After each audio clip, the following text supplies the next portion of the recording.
officers have talked to him privately about it, but they're afraid to call it in because they'd have to go on review. If they call in, I saw a spaceship, they get 2 weeks off sitting behind the desk. So we know that. And, I mean, who's going to complain? My neighbors are used to it.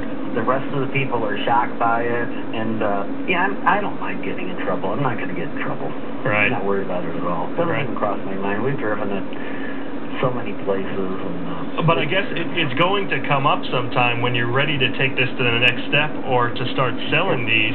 You have basically 3 choices. 1, to keep it under 25 miles per hour under, keep it a neighborhood electric. 2, make it 3 wheels instead of 4, so build the tricycle type. Or 3, to basically spend about, tens, maybe even $100 million into crash testing and airbags and all that other stuff. 4 is license it in Canada. I don't know if that's going to work. I never heard of that before. Oh, sure. We've looked into it. We've got attorneys. All you need is a P.O. box, and Canada is much laxer on this. Huh. So we're basically visiting the United States from our P.O. box, and I know that's being logistic, but that's what we have to do to get the car. That's what we have to do. America needs to get open-minded.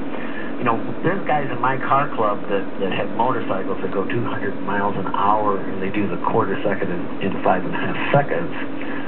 Now, that's not something you'd want to license either, but, we can't let the government stop us, guys. I mean, this is, I understand what you're saying, but we're not going to let that stop us. All right, well, so I guess some would argue that the government does that for our safety. Well, if and when my business plan's accomplished and we're building 10,000 cars a year, we'll fork out the money for the crash test. Okay. And why don't we just talk safety just for a quick second here? I understand the vehicle also does not have seat belts or even... Well, it does now. We finally put it in. Oh, it does now. Okay. Yeah, we've been through a couple of small hurdles already. How about brakes? It does not have any brakes. How does it slow down? Or you just don't worry about that? No, come on, guys, give me a second here. Have you ever driven a diesel locomotive, a diesel electric locomotive? Never rode a train. Anyway, what an electric motor works off is similar. It's called a butterfly switch, and it has 10 positions. So whatever position you're in, if you're in 1, you're doing 10 miles an hour. If you're in 5, you're doing 50 miles an hour, and if you're in 10, you're doing 100 miles an hour. All you do is, when you're doing 100 miles an hour, is simply bring that switch back down as long as you don't hit reverse, and the motor will respond directly to the amount of electricity you're giving it. So Gotcha. It stops 4 times faster than disc brakes, because now you have electricity stopping the motor.